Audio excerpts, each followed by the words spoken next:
for Cornell. Cornell barely escaping last week against Richmond, down 6-1 in the first quarter against the number 14 at the time Spiders. Eventually, the last few minutes of the game, Michael Long comes up with a game-winning goal to escape Virginia with a 12-11 win for the Big Red. No easy games on the Big Red schedule this year. They come right out, a couple of top 15 wins, and now they look for their first top 10 win of the year. On offense, it's an undermanned Penn State team. On defense, still pretty much full strength. Michael Long first, shot wide left. And you can see that they have decided that they have the short stick on Hugh Kelleher, so I would look for them to try and get that matchup. Firth has drawn the long pole.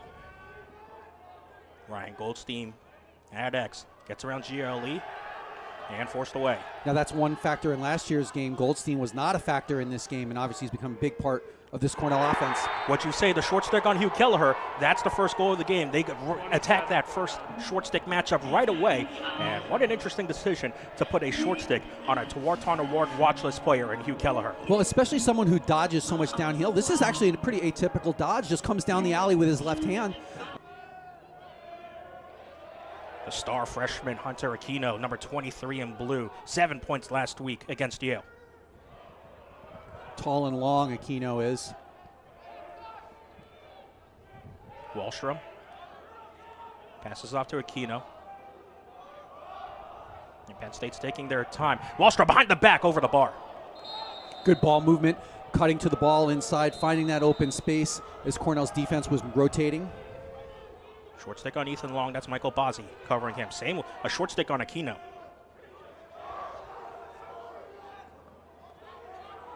And the shot, score. Both teams attacking the short stick matchups early. And maybe this prompts a change from both teams. You have deadly goal scorers who have been put on short stick matchups. Well, I think what ends up happening, and here's a just patient dodge, right? That no slide comes to it. He gets in the middle. He's got the whole goal to shoot at, and it beats it across stick side. Still 22 on the shot clock. Hurst will initiate from well far up top. Slide comes.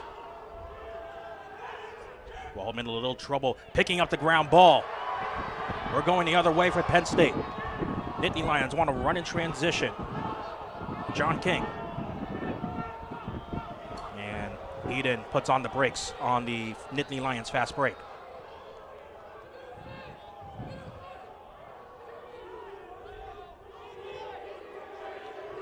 First midfield is trotting back on for the Nittany Lions. You know, this is early in this game. You look for Cornell to try and figure out what their matchups are going to be. Jack Amon got past this matchup and scores past Nust. The Rutgers transfer puts Penn State on the top, 2-1. Right, I mean, it's an opportunity here where if you're Cornell, you come in saying, I'm sure that the plan was to put the long pole on Trainer, and maybe they were even going to try and do some different things. So now you've got to decide pretty quickly. Penn State knew coming on the field who they were going to have. Slow, started off slow against Hobart, going down 7-3, and then going down 6-1 to Richmond last week. Keller had space to run and dodge. Backs off for Dalton. William Firth, he loves that low to high shot from that slot angle. He had an opportunity. He had the short stick earlier in, and then they changed the matchups around there. Long polling Firth right now, which puts short sticks on two of Cornell's biggest dodgers in the midfield. Michael Long. Here's the short stick on one of those Dodgers, Hugh Keller, who has a goal already, and this one just passes by Frasian in cage. 11 on the shot clock here for Cornell, so look for a quick hitter right here from Kirst. Put a little two-man game coming. Two-man with Dalton. Kirst will fire the shot, and that bounces off Frasian, but it's a shot clock reset. Dalton will get it to Michael Long. 1 Cornell. Right place, right time for Andrew Dalton to pick up the rebound, and Michael Long with acres in a short stick defensive room that was seen by some people as really, really thin last year. They had so many injuries, you know, and guys, you know, got an opportunity, and we're seeing them in a much better place this year. Even last year, you remember that Aiden Blake, who was an offensive midi for Cornell, they put him at short stick down the end of the season just because of the injuries they were dealing with. I give a lot of credit to Alex Ross today. He's shut down C.J. Kirst so far, and now he's here to try and disturb Ryan Sheehan. Kirst picks up the ground ball. You got a shorty on Michael Long, so he's going to take him behind. They've been able in their ball movement to get him these sorts of matchups from time to time, and they really like it. Long will score on the short stick. What a good job there from Cornell identifying Long on the short stick matchup against Kyle Aldridge. And the invert puts Cornell back in front. Right, and you can see the defender here is just trying to take away his right hand, but he says, okay, well, I'll just take my left. Just a class guy. He's done it's hard to believe. He's been the head coach at Penn State for 15 years now, but he's done a really great job and made this a real hard-nosed team that everyone knows is going to give a great effort. A big part of Coach Tambroni was helping Cornell when George Boyardi passed away here on Shulkoff Field against Binghamton on St. Patrick's Day, and he was able just to help keep that team together. Just did a great job, a great man, and really had a chance to catch up with him for a minute or two before the game. It was just really good to see him. 21st year of George Boyardi's passing, his number 21, finally remembered this season on the anniversary that will be coming up next week of his passing. Emulates the blue-collar style that Cornell Lacrosse is made of.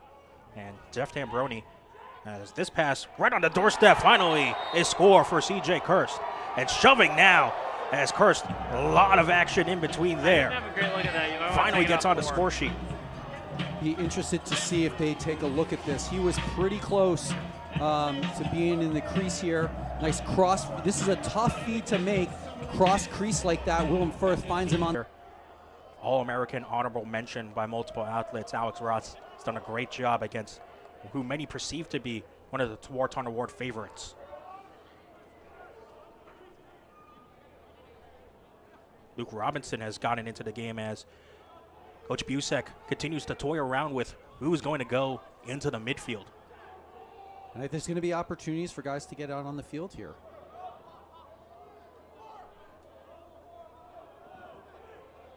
Nothing on Cage yet. Oh, and Long's got the short stick. He did a nice job working to get open. Tried to shut him off. They must have had a switch. So now it's very short time, though. Under 10 seconds long. Will dunk it off for Goldstein. Just a really nice job. That's now a 4-goal run for Cornell to be able to go with short time. Just Long is able. You see the slide comes. You get actually two guys moving, and then the man tripped up on his way trying to make a dodge past Jason Singer. I think it was the right call. They may have been looking for a push with possession there, but I think it was a good no call there. And Cornell gets the clear. Have an opportunity to see if they can extend their lead here. They've got their first midfield unit will come out. Every time you can get a goal with your second midfield unit, that's a nice boost of momentum, right? And then if you get a possession right after where you can bring your first group, that's how you can put a run together. And like you said, a 4-goal run for Cornell right now. Kirst versus Ross once again. Kirst got around Ross this time. Tries to open up his angle a bit more. C.J. Kirst. And that's one of the places on the field that he loves to dodge from. That low wing, he's able, Cornell, you could see, cleared everything out for him. Just brought one cutter through and then just keeps going right through the stick, right? When you did right there.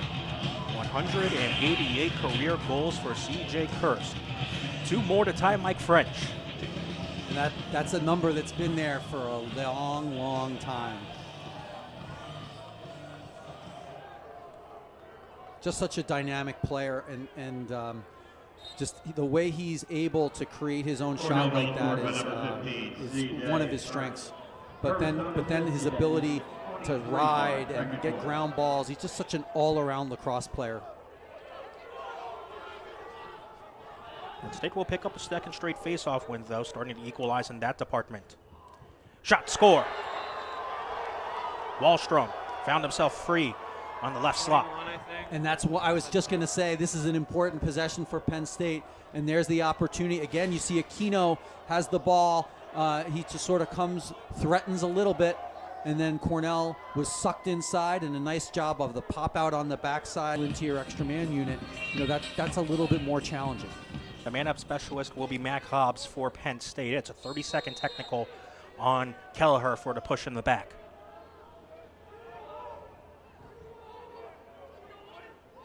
Running the same motion they did the first time and through the 1-3-2. They were looking for Matthews on the crease and the last man up. This time, this shot is wide right of the cage. Still 14 seconds on the man up.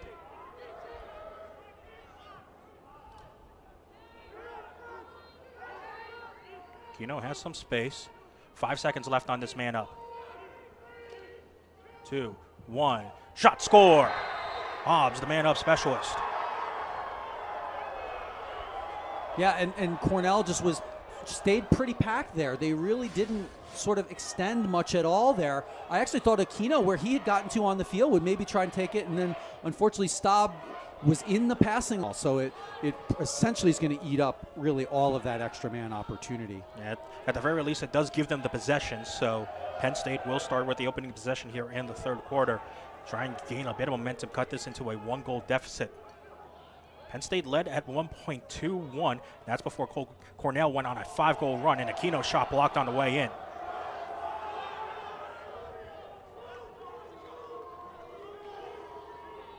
You thought it was cloudy before in Ithaca. A lot of blue sky now, as you can see, with the sun beating down at Cholkoff Field.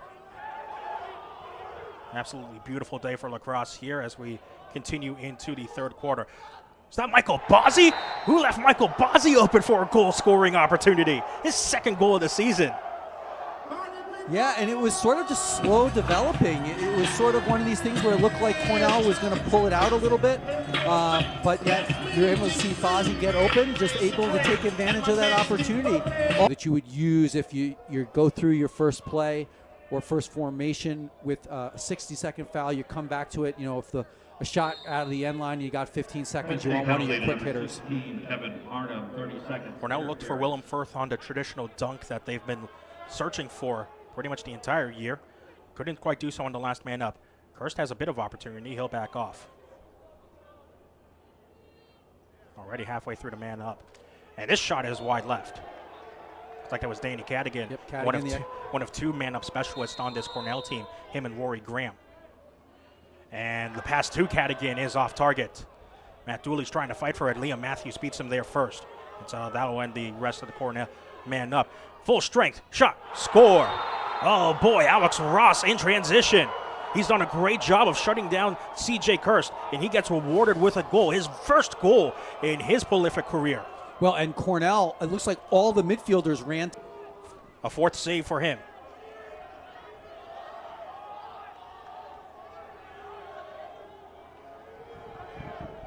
Schwartz is trying to play games in this transition game.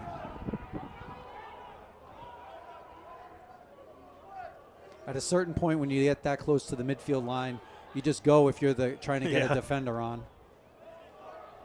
Now here comes this first midfield line for Cornell.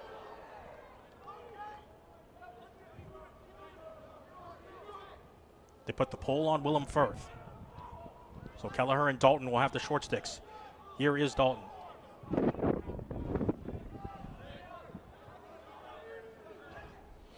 Firth. It's been a long time without a goal. Let's change that. Hugh Kelleher says, you put a short stick on me, I'll take advantage of that. Second goal for Hugh Kelleher. And for him, you know, he had a dodge very early in this possession here. He just seals out the defense. And the first midfield back on for Penn State. And you talked about this at halftime with between us when we were off the air. Because of the limitations for Penn State personnel-wise on offense, this first midfield line's getting a lot of run. Yeah, and you see how that impacts them come the fourth quarter. Will Peden. And the attacker's drawn the short stick of Gilmartin. 30 seconds on the shot clock for Penn State. Peden starts. Matthews left alone for a second. Almost gets past TJ Lamb. 20 seconds now on the shot clock. And the shot score. What a great job from Liam Matthews to fall down and still get the shot off. I don't know if Wyatt Nuss thought that shot was coming from there. It was from a distance. He was kind of falling. He looked like he reacted a little bit late on the shot. Just comes across, just slowly. And as he's falling down, yeah, Wyatt Nuss just a little. It was wide left. Short time here, 6 seconds. Sure, they'll try and go quickly, but also not give up. Peden tries to wrap around, and it's an easy save for Nuss. Bounces right into the stick of Gilmartin. Gilmartin has an easy outlet to Walker Schwartz. Shorts will back off. Thinks better of it, gets it to a shorty. Hasn't taken too many lessons from Brendan Staub on what to do in transition as a long stick. That might be a good thing. Now Cornell back with the offensive possession here. The largest run in this game was the 5-goal run that allowed Cornell to take a 6-2 lead. Here's that downhill dodge. Dunk from Andrew Dalton. That's a specialty from Andrew Dalton to dunk right on the crease. And Hugh Kelleher, with his head full of steam, picks up the assist. Well, he's not necessarily known as an assist guy, Hugh Kelleher, and he does a nice job there, uses the pick, and is able to just find Dalton and just, to your point, like... This game, with how tightly contested it is, Right Kobe out the Baldwin front. wins against Jack Cascadon.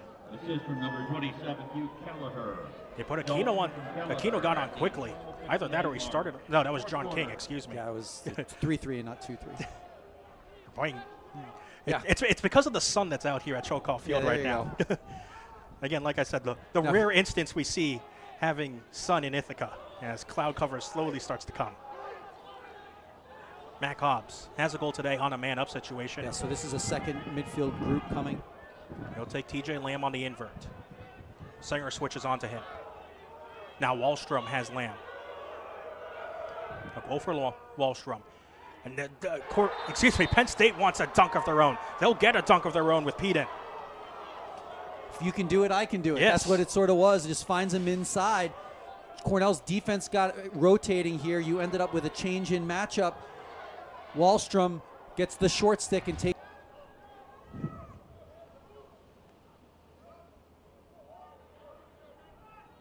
The margin's so tight for Cornell, they're keeping the first midfield line on.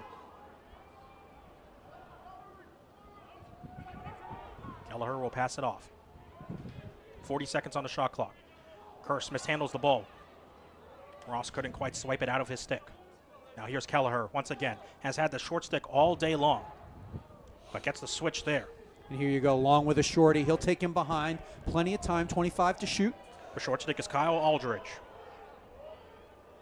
20 seconds for Michael Long. Works on his invert.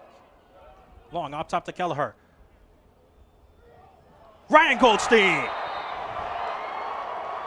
Oh, it's beautiful play. Tic-tac-toe for the Cornell offense. That's The Big Red are the first to 10. That's the best offensive sort of ball movement that they got. Were able to get the ball rotate with Michael Long in the back because they just sort of get into a rhythm then, and then they're able to work it around and find Goldstein, who cuts to the ball, does a nice job, and stops. Again, these have all been one-goal runs. It's just been back and forth, back and forth, bath and forth. And Goldstein has the fourth Cornell player to 2 goals today. Kurse, Long, Kelleher, and Goldstein, all with 2 goals. Cascadon and Baldwin. Once again, it's Cascadon who picks up the ground ball. Here comes Jack Cascadon. Shoots. Scores! And that's the thing that Jack Cascadon brings to this team. His ability as a face-off guy to handle the ball. As soon as he sort of got to this restraining line, I'm like, here comes a shot. I was surprised they didn't rotate it to it quicker, because if you've been watching the film, you know that this is what he's going to want to do. He got this ground ball with one hand, just steps in and just lets it fly, and they're going to get...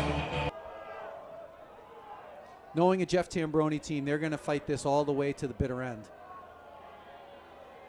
You know, and I think the same thing could be said about Cornell. They're going to fight it to the bitter end as well. These are 2 hard-nosed teams, you know, that really take their identity from face-offs, ground balls, and, you know, now you've got both with strong goalie play as well. The blue-collar mindset that Jeff Tambroni helped build here at Cornell, it's shifted over to Connor Busek as well.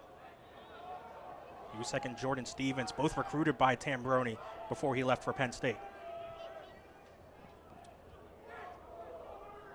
Somehow Long gets this behind Cage. The skip pass to Liam Matthews is in. Ever since that 5-goal run from Cornell, no team has found separations in the run department. Yeah, and the Cornell defense got sort of out of sync there because of the opportunity. And once again, it's the first midfield for Penn State. With how short Penn State is with offensive options, it's basically been this first midfield line the entire way. A little bit of step for Peden. Shoveled in. Nust, a save. 8 saves for Wyatt Nust. Ethan Long with the opportunity there for Penn State. Didn't seem like he got everything quite on that one. And CJ Kirst comes down because they're in that 10-man ride. Very clearly that Cornell is using that as a way where they're bringing attackmen over. 5 seconds left, and Goldstein will pick it up. Fracion's out of the cage, and Goldstein will back off. Goldstein will take the shot now. He'll score against the 10-man. The hat trick for Ryan Goldstein has restored Cornell's lead to 4. That's surprise. Defensive, they had a defender in the cage and he came out. Fracion was actually on Goldstein. So I'm surprised that that guy, he's not going to shoot that if there was someone there, right? Even if it For stock by Fracion. Boy, I thought that one was going in. Nice job by Fracion getting down low on that. Hard to believe that's only his 4th save of the day. I mean, Cornell hasn't been the most accurate with their shots, but when they've hit the cage, they've been going by Fracion. And nearly a failed clear for Penn State. That was almost disastrous, but now Aldridge is alone. And the coaches were looking for them being offsides because the guy was in the air jumping to get onside for Penn State. Yeah, Matthews can't handle the pass from Aldridge. Dooley with the ground ball. And now it's Cornell on the clear.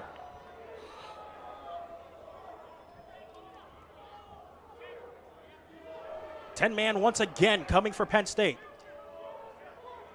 And the 10-man forces a turnover. Aldridge wants a goal, and they'll pick it up. And that's one where I think Wyatt Nust has to say, you know, I'm not going to make that risky pass, right? This is an opportunity. Just didn't throw it very well. It was well covered. You almost think about, do you just cheap it down to the factors for this man up and for the rest of this game? No Matt Trainer, no Kyle Lehman, no Ryan DeRocco. Yeah, Penn State 1 for 5 with the extra man in this game. You see Cornell has kept things pretty tight. How quickly does Penn State want to go here? They do have the 2 minutes on the man up.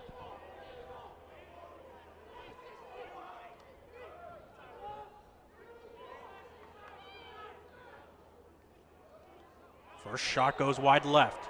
Nust was almost there for the backup, but Matthews was first. Under 2 minutes to play. Matthews tries for the dunk. He'll get it over the shoulder of Nust. He didn't have a lot to shoot at there. It was pretty flat angle, but I think it was Nust moving that's what created that opportunity. He's almost just on goal. Yeah. And this is a The man-up unit for Penn State. Their attack. Wallstrom. Matthews. Peden. Amon. Aquino. Hobbs.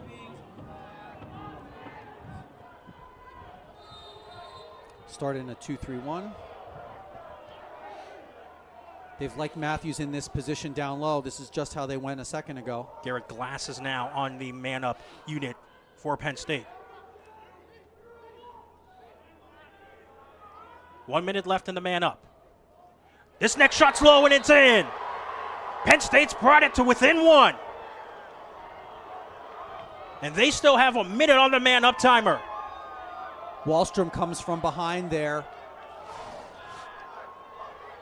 Cornell just a bit slow getting to him. Matthews directing traffic. 10 seconds on the man up. Cornell will release a midi from the midfield line.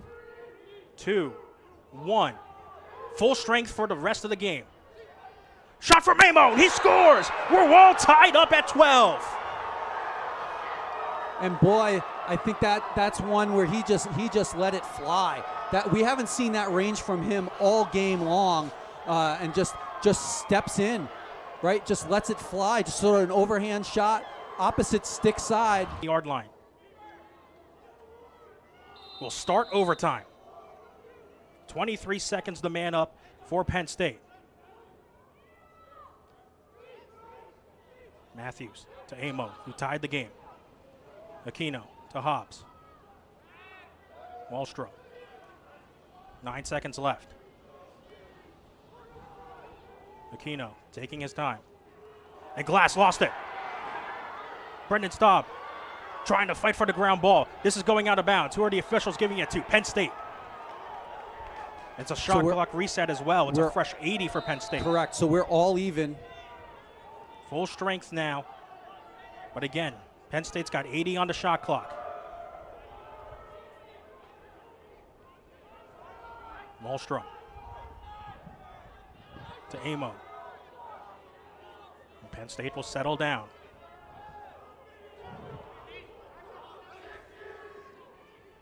Aquino. Shot. Score! Ethan Long has won the game for Penn State.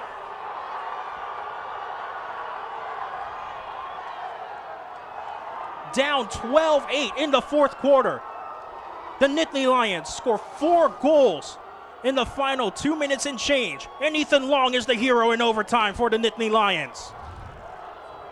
Give Penn State all the credit in the world. They just battled and battled and battled, and they made plays down the stretch, and Cornell did not. They had a chance. Cornell got a ground ball, was just unable to corral it. It went out, and then Penn State takes advantage of that extra opportunity from just staying on it and not giving up on that ground ball situation, playing it all the way through and then making the plays. They closed on a 5-goal run, and that's the difference in this game.